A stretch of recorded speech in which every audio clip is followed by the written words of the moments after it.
तो पिछले एपिसोड में आपने देखा था कि राजकुमारी चंदा का श्राप टूट चुका है और उन्हें अपना मनुष्य रूप वापस प्राप्त हो गया है। लेकिन इतना बड़ा कार्य पूर्ण होने में साहसी करण और उसके मित्रों के अलावा अन्य कई लोगों का भी योगदान था। इसके अलावा अंत में करण को एक बहुत प्यारा नया मित्र भी मिल गया है। अब आगे नए मित्र को देखकर सभी लोग दंग रह जाते हैं, क्योंकि उसका आकार और रूप उन सभी को हैरान कर रहा था। ये तुम्हारा नया मित्र है क्या करण? हाँ, ये मुझे इसी महल में कैद मिला था। ओह, कितना प्यारा है ये। हाँ, सच में। हाँ, ये तो सबको मोह रहा है। अच्छा करण, तुमने ये नहीं बताया कि वो जादुई खंजर आखिर तुम्हें किसने दिया था? हाँ करण। हाँ, माफ करना राजकुमारी जी, मैं बताना भूल गया था। मुझे महल के पिछले कमरे में एक बूढ़ी स्त्री मिली थी। मुझे लगा कि वो खतरे में है और मुझे उनकी सहायता करनी चाहिए। फिर तुमने क्या किया? तो मैं उनके पास गया, लेकिन अचानक से वो एक परछाई में परिवर्तित हो गई। मैं समझ गया कि वो कोई साधारण स्त्री नहीं है और उन्होंने ही मेरी उस जादुई खंजर तक पहुंचने में सहायता की थी और ये बताया था कि बस इसी खंजर से ही उस जादूगर को मारकर हराया जा सकता है। अच्छा, तो कौन थी वो स्त्री? हमने भी देखा था कि उस स्त्री की आत्मा जादूगर की आंखों में देख रही थी, तो इससे यही साबित होता है कि शायद वह उसकी माँ होगी। हाँ, मैं भी यही सोच रहा था। हो सकता है कि जादूगर पुकीरा अपनी माँ को देखकर भावुक हो गया हो। तो क्या तुम भी उसके बारे में कुछ जानते हो? हाँ, ज्यादा तो नहीं, पर थोड़ा बहुत जानता हूँ। अच्छा नए मित्र, अपना नाम तो बताओ। मेरा नाम सितारा है। वाह, कितना अच्छा नाम है तुम्हारा। बहुत बहुत शुक्रिया आपका। तुम तो बहुत प्यारे हो सितारा। हाँ, वो तो मैं हूँ ही। और खुशी से सितारा अजीब अजीब आवाजें निकालकर यहाँ वहाँ हवा में उड़ने लगता है। ये हू, मैं इतने दिनों बाद अपनी दुनिया से बाहर की दुनिया में आया हूँ। देखो तो कैसे कर रहा है। आज मुझे बहुत अच्छा लग रहा है। आज मैं जी भर कर उड़ना चाहूंगा। अरे सितारा, ये तो बहुत अच्छी बात है, परंतु ध्यान से कहीं इन बड़े बड़े खंभों से मत टकरा जाना। हाँ सितारा, आराम से, इतनी तेजी से मत उड़ो। अरे नहीं, तुम सब चिंता मत करो, मैं तो बहुत ही बुद्धिमान हूँ। ही ही हू हू। और इतना कहते ही वो पीछे मुड़ता है तो वो एक स्तंभ से टकरा ही जाता है।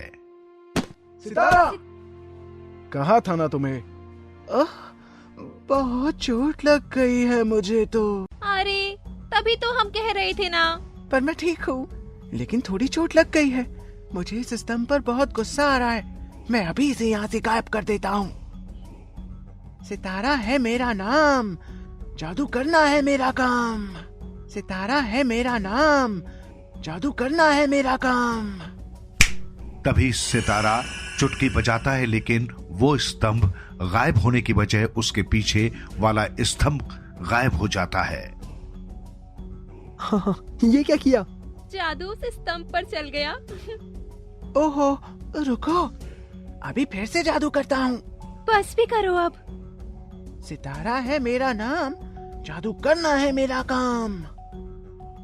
सितारा फिर से चुटकी बजाता है, लेकिन बार बार कोई दूसरा स्तंभ भी वहां से गायब हो रहा था।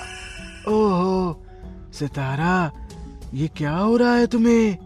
लगता है सितारा कच्चा खिलाड़ी है। नहीं नहीं, मैं तो बहुत पक्का खिलाड़ी हूँ। तुमने मुझे क्या समझ रखा है? हाँ, अरे नहीं बाबा, कहीं ये स्तंभ गायब करने के चक्कर में तुम सारा महल गायब मत कर देना। सही कहा। अरे नहीं नहीं लव। और अचानक राजकुमारी चंदा बहुत भावुक हो जाती है और एक तरफ बैठकर रोने लग जाती है। अच्छा, तो अब मुझे यहाँ से चलना होगा। कहाँ राजकुमारी जी? वहीं पर करण, जहाँ मेरा वास्तविक स्थान है। हाँ करण, राजकुमारी चंदा के साथ मुझे भी अब तुम लोगों से अलविदा लेना होगा। मैं बहुत देर से ये बात कहना चाह रहा था, परंतु कह नहीं पा रहा था। मुझे माफ करना।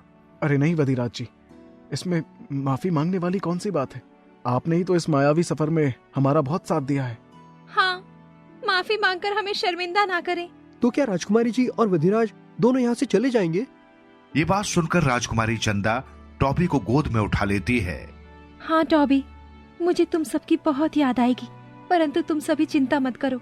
जब भी मेरी याद आए तो ये शीशे में देखकर मेरा नाम 3 बार लेना। ठीक है राजकुमारी जी। हम आपके सुखी जीवन की कामना करते हैं। और तभी वहां आसमान से एक महिला और पुरुष की आत्मा आती है। महिला ने लाल रंग का वस्त्र पहना हुआ है और माथे पर तिलक लगा हुआ है। ये कौन है? करमजीत, ये स्त्री मैंने इन्हें बहुत पहले देखा था, जब मुझे ये शक्ति मिली थी उस समय। अच्छा, तो ये थी वो। वहीं राजकुमारी चंदा रोते हुए उनको गले लगा लेती है। ये दोनों मेरे माता पिता थे, यानी कि अब ये महाराजा रणजीत सिंह और रानी पद्मा की आत्मा है। इसका मतलब इन दोनों की आत्मा समय समय पर हम मित्रों की सहायता किया करती थी। इसलिए हम इस भयानक और जादुई सफर को पार कर पाए थे। और थोड़ी देर बाद राजकुमारी चंदा अपने माता पिता के साथ अपनी दुनिया में ही वापस चली जाती है। वहीं सभी मित्र मिलकर उस जादूगर के मायावी कंकाल को जला देते हैं। जादूगर तो जा चुका है, फिर हमने कंकाल क्यों जलाया? ऐसा करना जरूरी था, नहीं तो संभावना थी कि वह जादूगर फिर से इस दुनिया में किसी न किसी रूप में पुनः लौट आएगा। हाँ, अब हमें भी यहाँ से जाना चाहिए। लगता है मुझे चीजों को पत्थर बनाने वाली शक्ति राजकुमारी की माता ने ही दी है। हाँ, हो सकता है। तो क्या वधिराज आप भी यहाँ से चले जाएंगे? जरूरी है क्या? हाँ करमजीत, जाना होगा, क्योंकि जहाँ तक मेरा अनुमान है कि आगे का जो भी मायावी सफर है वह सितारा के साथ पूर्ण हो जाएगा। और वधिराज सितारा की तरफ देखता है तो सितारा भी अपना सिर हाँ में हिलाता है। अच्छा मित्रों, मैं यहाँ से चलता हूँ, ध्यान रखना अपना। और सभी वधिराज के सम्मान में झुककर उसे अलविदा कहते हैं। वधिराज घुटनों के बल बैठ जाता है और अपने दोनों हाथ जोड़कर सिर झुकाता है और इसके बाद वहां से गायब हो जाता है। हमें राजकुमारी चंदा और वधिराज की बहुत याद आएगी। हाँ बुलबुल, बहुत ही ज्यादा। हाँ, उनके बिना कुछ दिन तो बहुत ही सूना सूना लगेगा। परंतु हम सबको इस बात की बहुत खुशी होनी चाहिए कि राजकुमारी चंदा को उनके श्राप से मुक्ति मिल चुकी है, जो कि अपने आप में बहुत बड़ी बात है। हाँ, वास्तव में उन्होंने 1000 वर्षों तक का इंतजार किया, यकीन नहीं होता। अच्छा बच्चों, मुझे मेरा लवादा मिल चुका है, अब मैं भी यहाँ से चलता हूँ। तुम सभी का बहुत बहुत शुक्रिया। और जितेंद्र भी वहां से चला जाता है। एक एक करके सब जा रहे हैं। अब हम सब भी चलते हैं। हाँ कर्ण। मित्रों रुको, मैं कह रहा था कि यहाँ से जाने से पहले मैं अपने घर वालों और अपने मित्रों को अलविदा कह दूं। हाँ हाँ, क्यों नहीं सितारा? लेकिन सितारा, तुमने हमें ये तो बताया ही नहीं कि आखिर तुम हमारी सहायता क्यों कर रहे हो।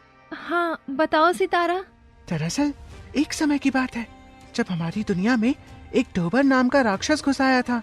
वो हमारे राज्य को बर्बाद करने आया था, लेकिन इसी बीच 2 आदमी हमारी दुनिया में आए और उन्होंने हमारी दुनिया को बचा लिया था। तो वह आदमी आखिर कौन थे? ये तो मुझे नहीं पता, परंतु हमारे राज्य के एक बाबा ने बताया कि उनकी आत्मा ये चाहती है कि मैं करण नाम के एक बालक की सहायता करूं, और जादू और मंत्र तंत्र से मैं तुम्हारे पास आ गया। तो आखिर वे 2 आदमी कौन थे, जानेंगे हम आगे के एपिसोड में। अच्छा, मुझे तो यकीन नहीं हो रहा कि ऐसा कुछ भी हो सकता है। हाँ भाई।